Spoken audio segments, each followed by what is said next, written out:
Ya que estamos en Panamá, habrá que ver aquello que hace a Panamá tan famosa. Esa obra de ingeniería sin precedentes. He venido a Colón a ver las esclusas de Gatún. Obviamente el canal tiene dos lados, el de Ciudad de Panamá y el de Colón. Vamos a pasar un pedazo de puente. Hostia, qué puente tú, pero un señor puente. Espero que no lo haya hecho Calatrava, porque al igual nos damos un bañito. Este puente que estoy ahora mismo recorriendo pasa por encima del canal. Esto está lleno de barcos, allí esperando para pasar. A ver cuánto nos podemos aproximar. Hay un barco que está pasando ahora mismo por la esclusa, que para la gente que sea de Panamá y vea esto, pues yo qué sé, será su día a día. Para el resto de la humanidad es algo especial, porque no solemos ver cómo se cruza de un océano a otro por un cacho de tierra abierto por el ser humano, porque bueno, supongo que más o menos lo sabréis, pero si no os lo recuerdo. El canal de Panamá une lo que es el mar Caribe con el Pacífico, para no tener que dar toda esa pedazo de vuelta por debajo. Entonces se ahorra un montón de dinero. Otra de las cosas curiosas que me contaron es que el tema de las esclusas se debe a que hay distintas alturas. Si entras por un lado tienes que ir de arriba a abajo, y si entras por el otro de abajo a arriba. Las esclusas lo que hacen es compensar la diferencia de altura de agua, y debe ser una pasada verlas en funcionamiento. Creo que está en las 7 maravillas del mundo a nivel tecnológico, el canal de Panamá, a nivel de ingeniería, perdón, bueno, sí, tecnológico también. Entonces, bueno, estoy no muy lejos, a ver si hay por aquí algún mirador y puedo grabar algo con la cámara grandota, porque sería una pena que ya que he venido, pues no lo vierais. Me siento tentado de hacer un planito con el dron aquí, pero es que las probabilidades de que me arresten son tan altas, tío. Oye, acabo de ver el barco, yo creo que vamos a tener suerte. Hostia, ¿aquí me voy a meter? ¿Quepo por ahí o no? Yo creo que sí que quepo, ¿no? Esto está hecho para mí, chavales, esto está hecho para mí. Aunque si me hubiera fijado en el cartel de la entrada, tal vez habría pensado que en realidad no estaba hecho para mí. Hostia, qué guapo, tío. Mira, ahí está pasando el pedazo de barco, tío. Ahí está pasando el pedazo de barco. Ahora abren las compuertas esas y hasta ahí os puedo contar. Por aquí ya no voy a ser tan cabrón de meterme, porque es demasiado evidente que no se puede. Y aquí esto es una curva ciega. Dentro de lo malo vamos a hacer bien las cosas. Es que para una vez que vengo a Panamá habrá que grabar esto un poquito, ¿no? Digo yo. Pues ahora voy a coger la cámara grande antes de que envíen a lo de seguridad. Bueno, aquí se termina, ¿vale? Voy a grabar para allá porque es mejor. Bueno, la verdad es que no estoy especialmente orgulloso de hacer lo que estoy haciendo, pero el destino no me ha dejado más opción que ser un zorro vespertino. Hay zorros de la mañana, zorros de la noche y zorros vespertinos. Aquí por la hora que es, ahora mismo soy un zorro de la tarde, porque hay que ser zorro para meterse en el canal de Panamá, que es probablemente el sitio más vigilado de toda Panamá, pero no está tan bien vigilado cuando me he podido meter con la moto por ahí. Entonces, como yo lo doy todo por vosotros y la tribu no conoce de límites ni fronteras, os voy a mostrar en primer plano el cacho de barco que viene por ahí, compadre. La Virgen Santa. No han cavado tierra aquí esta gente, ni nada. No han cavado tierra. La importancia del canal de Panamá radica en que acorta significativamente el tiempo y la distancia en las comunicaciones marítimas, dinamizando el intercambio comercial y económico al proporcionar una vía de tránsito corta y relativamente barata entre el Océano Pacífico y el Atlántico, pues gracias a él se evita tener que bajar hasta Cabo de Hornos, en el extremo sur del continente, donde la navegación es mucho más difícil y costosa. Ya en el siglo XVI los españoles planearon hacer un canal, el cual nunca se llevó a cabo formalmente por insuficiencia tecnológica. En 1881 comenzó el proyecto francés, el cual fracasó miserablemente, cobrándose la vida de casi 30.000 personas debido a enfermedades como la malaria y la fiebre amarilla. Años más tarde, en 1904, Estados Unidos asumió la construcción del canal a cambio de la gestión perpetua del mismo. Finalmente, el canal se inauguró en 1914 y, gracias al Tratado Torrijos-Carter, el control completo fue devuelto a Panamá el 31 de diciembre de 1999. El canal de Panamá funciona a través de esclusas en cada extremo que elevan los barcos hasta el lago Gatún, un lago artificial creado para reducir la cantidad de trabajo requerido para la excavación del canal, a 27,5 metros sobre el nivel del mar, para después descenderlos hasta el nivel del Pacífico o el Atlántico. Comparto esto por la admiración que me produjo semejante obra de ingeniería, una de las más desafiantes que ha enfrentado nunca la humanidad. La labor documental a veces requiere jugársela un poco y, a toro pasado, sin duda alguna mereció la pena. Por cierto, nunca volé el dron sobre el canal ni hice un timelapse desde un barco. Estos planos son prestados. No me voy a entretener mucho porque, claro, están los del barco que ni pinchan ni cortan y están los de detrás del barco, los que están empujando, que me imagino que son los que trabajan aquí. Y me imagino que sabrán que cuando hay aquí un turista, yo soy viajero, pero en su cabeza turista, con una GoPro, es que se ha colado. Así que me voy ahí. Y me voy ya. ¿Sabes el problema? ¿Os acordáis de cuando éramos pequeños? Estábamos jugando al escondite, al pilla-pilla, que a veces te entraban ganas de evacuar. Pues yo estoy en ese momento y la putada es que no tengo papel, tío. Y claro, sería muy cómico que toda la gente que viene en ese barco viera aquí a un tío con una pedazo de moto cagando en su cara. O sea, yo he venido a Panamá a eso. Yo no he venido a Panamá a eso. Me voy a esperar como un hombre. Es que...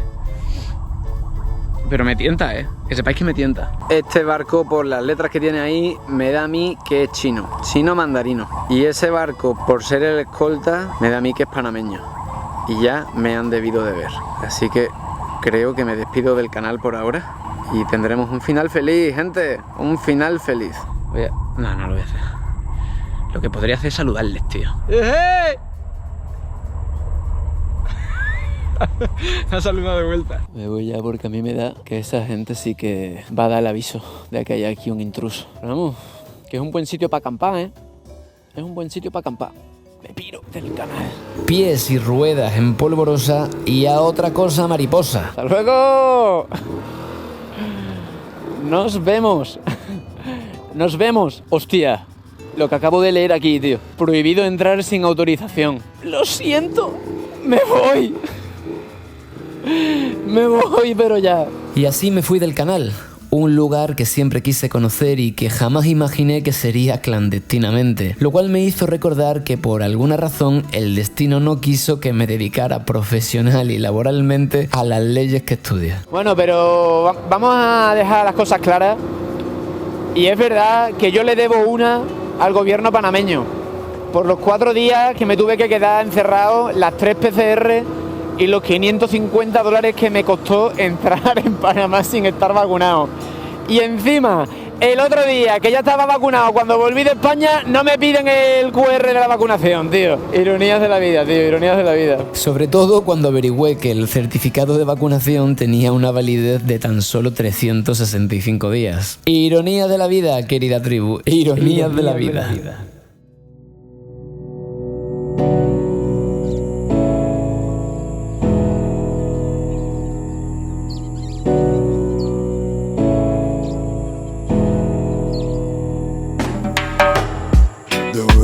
On fire, no one will save you. This drink from desire will make for people do. I never dreamed to meet somebody like you. Tras alejarme del espejismo de los rascacielos de la capital, me dirigí a los terrenos del Tribal Gathering, un festival que reúne tribus de todo el mundo y a quienes contacté para que nuestros proyectos se cruzaran de alguna forma. Para ello, fui hasta Playa Chiquita, un lugar ubicado en una remota zona del Caribe panameño, donde se celebra, a excepción del año anterior y de este, el festival. Bueno, tengo noticias. María Antonieta. ¿Qué ha pasado con María Antonieta? María Antonieta fue guillotinada un día de octubre, el personaje histórico, la real María Antonieta. Y yo, honrando la veracidad de los hechos históricos, pues me dispuse a hacer lo mismo, pero algo salió mal. Y no sé si os acordáis, una hemorroide era María y la otra hemorroide era Antonieta. Bueno, pues ahora solo me he quedado con Antonieta. El médico me dijo que solo se podía quitar una y que ahí nos plantábamos. Y que si quitábamos las dos iba a ser un problemón. Así que dije, pues ya está, pues será que María se baja del barco y Antonieta continúa en ruta conmigo. Así que aquí estamos, acompañados. acompañado, con muchas ganas de pasearla por Centroamérica. Vamos a ver qué tal se nos da. Vamos ahora a Playa Chiquita. Vamos a ver qué nos espera en la costa caribeña panameña. Es una sensación maravillosa el estar de vuelta. Siempre que tengo un periodo de edición largo, que normalmente es en verano, el regreso es como con muchísimas más ganas.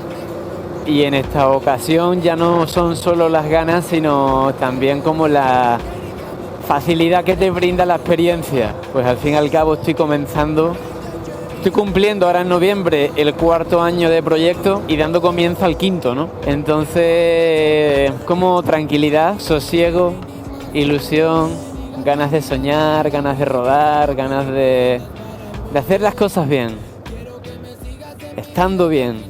Hacer las cosas bien estando bien, eso es un grandísimo logro. Y bueno, con mucha voluntad de descubrir la verdadera Panamá, porque yo entiendo que lo de Ciudad de Panamá es como una excepción, ese pequeño Miami que hay ahí que parece una sucursal de Estados Unidos. Yo lo que quiero es esto, yo lo que quiero es lo de verdad. Y lo de verdad está por lo general en el campo fuera de las grandes urbes. Esta es la Panamá que yo quiero ver. Ahí está el mar. La siguiente hora y media es a ras del mar. Ahí lo llevas. Y en algún punto me pillará el atardecer. Porque sí, el primer día de la primera ruta en Centroamérica se me va a hacer de noche. Pero bueno, lo que estaba comentando era que en lo poquito que he podido rodar me he dado cuenta de que Panamá es un país mucho más afrodescendiente de lo que me imaginaba. No fui al Palenque de Colombia, pasé pero no fui, pero voy a ir al Palenque de Panamá. ¡Ay! ¡Qué ganas tenía, por favor! ¡Ay! ¡Ay! Todo lo que tenga te lo doy, todo lo que ves es lo que soy. Me siento perdido cuando voy, me siento querido cuando estoy. Mirada de hielo, sus labios de fuego pintan de color todo lo que veía negro. Parecido al cielo, el dios al que rezo, la que eriza mi piel y convierte mi vida en... Si Latinoamérica fuera una mujer, la letra de esta canción de Warma, un paisano de mi pueblo, Llerena, la representaría a la perfección. Y escuchando buen reggae patrio dentro del psicocasco, reflexioné sobre qué es lo que me impresiona y admiro en la vida. A mí no me impresiona tu profesión, ni tu manera de vestir, ni tu concepto de moda, ni tu estatus social o económico, ni tus posibilidades financieras, ni tus pertenencias. Me impresiona cómo piensas, tus convicciones y tus valores. Me impresiona cuán limpio es tu corazón, tu trato hacia los demás, tu humildad como persona y cómo alimentas tu espíritu y tu intelecto. Tal vez por eso admiro tanto a quienes deciden dedicar su vida al arte en cualquiera de sus formas. Arquitectura, escultura, pintura, música, literatura, danza, cine. Pero el mayor arte de todos es el arte de saber vivir. Ese es el arte al que me entrego con todo mi ser desde que inicié este proyecto. Ese es el arte al que decidí dedicar el tiempo que me fue concedido sobre la tierra. Ese es el arte que todos deberíamos perfeccionar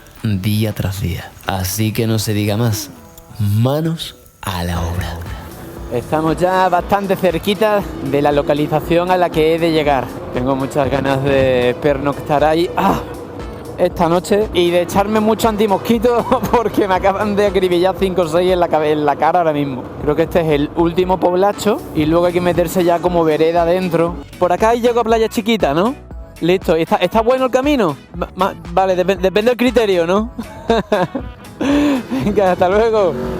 Menos mal que mi criterio no es muy exigente. Ay, cómo lo echaba de menos, niño. A partir de aquí ya el mapa no sabe guiarme y me dice todo el tiempo como que me devuelva. Pero voy a llegar muy bien. ¡Uy, Dios mío! Cómo echaba yo un buen camino de tierra de menos. Pura alegría para la cuerpa, tío. Me voy a tener que parar para ver la coordenada que me han enviado porque... ahora mismo estoy un poco despistado. Uy, yo aquí no tengo cobertura, hermano. O sea, un poquito sí que tengo, menos mal. Yo tengo una palabra con mi colega Franchi, que nos la inventamos nosotros, que es el suslivio. Una mezcla entre suspiro y alivio. Lo que viene siendo esto.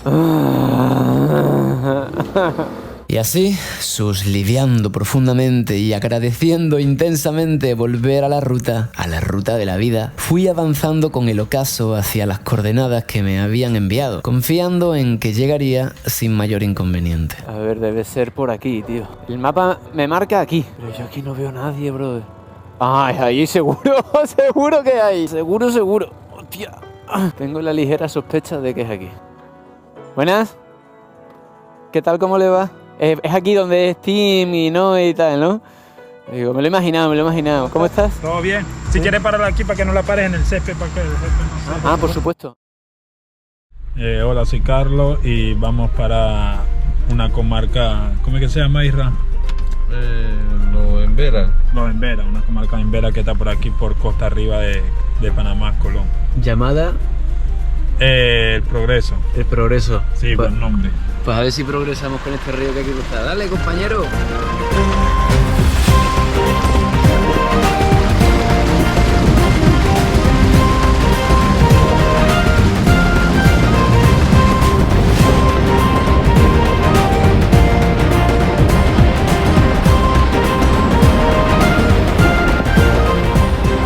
Pura selva esto, pura selva. Carlos es un venezolano que, como tantos otros, hace rato que tuvo que salir de su país en busca de un futuro mejor. Tras 8 años en Cuango, acabó casándose con una indígena de la zona y teniendo un pequeño chamo, al que los locales llaman, lógicamente, el chamo. Aquel día Carlos e Israel me llevaron a entrevistar a otro Israel, un indígena embera que, junto a muchas otras familias, fueron desplazados de su territorio en el Darién por la construcción de una represa hidroeléctrica, una problemática constante en muchos países de América.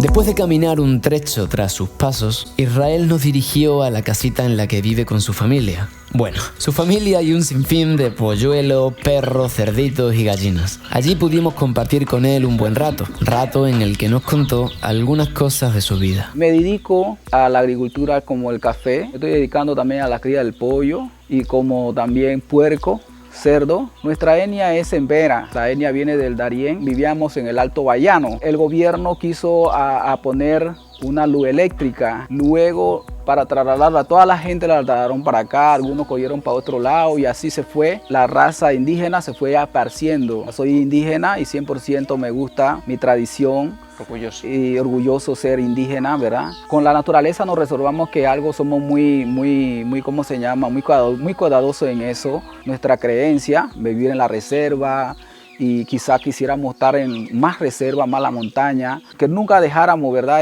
Lo que antepasados nos dejaron. Siempre quisiéramos estar con todo lo que la montaña, con todas esas cosas buenas, compartirla todavía.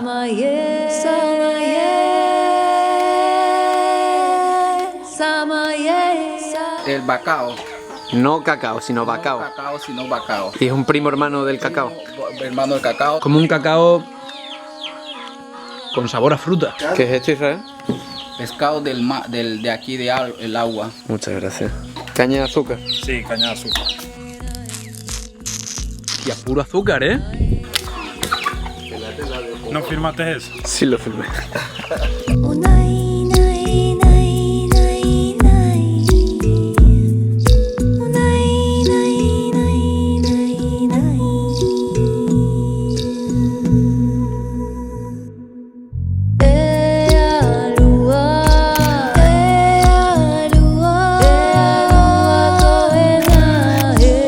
Los emberas son un pueblo amerindio de aproximadamente 350.000 personas que habita en algunas zonas de Colombia, Panamá y Ecuador.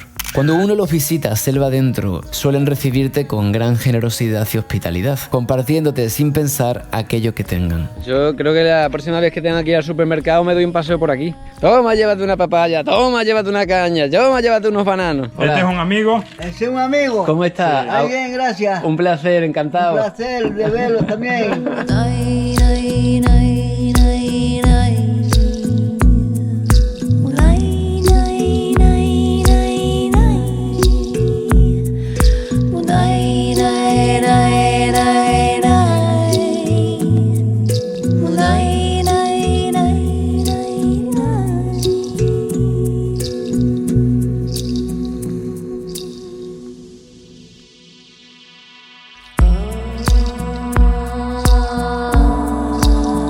Domingo y fuimos a Cuango, un pueblo en su mayoría afrodescendiente. Cuango es una de esas zonas olvidadas por el Estado, donde la mejor expectativa de futuro queda, por desgracia, al margen de la ley. Cuango es un pueblo lleno de fauna silvestre, mucha naturaleza y gente sana y bella. ¿Cuánta gente vive acá?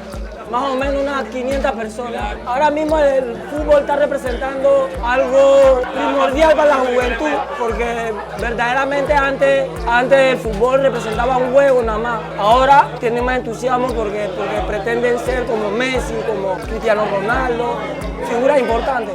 El fútbol puede cambiar muchas cosas aquí en el pueblo, porque a través del fútbol... Los chavales tienen una opción más allá de esperar un kilo de coca flotando en la playa. Por eso el deporte es importante, por eso el arte es importante, porque da opciones, porque ofrece alternativas. Y fue precisamente en Cuango donde descubrí el arte del autobop, el arte de tunear pequeños coches viejos con tremendos equipos de sonido. El mismo carro en sí vale como $3.000, pero en sonido, cuando invertí $12.000, así que estamos hablando de $15.000, $16.000 en lo que usted ve ahí. Nosotros no le ganamos nada, nosotros lo hacemos más por amor a la música, nos gusta la cultura, como pueden ver, los muchachos les gusta esto y se divierten sanamente. Esto es un hobby bien caro y la gente lo ha tomado mucho de moda, la usan para 15 años, matrimonio, para ver difuntos, cuando te deja tu esposa van y hacen una fiesta, cuando la esposa deja a uno hace una fiesta, entonces esto tiene que tener gente que te guste, porque te trasnocha, la gente te abraza, los borrachos, tiene que tener cultura. Soy Tribu, papá, 1, 2, 3, Soy Tribu, síganos en nuestra página de YouTube, internet, Soy Tribu, ¿sí o no? Dime mi sueño, por favor. Con el poder que hay en mi sentimiento pude conocer la Panamá profunda, la Panamá real, la que vive al margen de los lugares visitados por turistas. Así viajo yo, así documento, poquito a poco, pedazos y retazos de nuestro tiempo.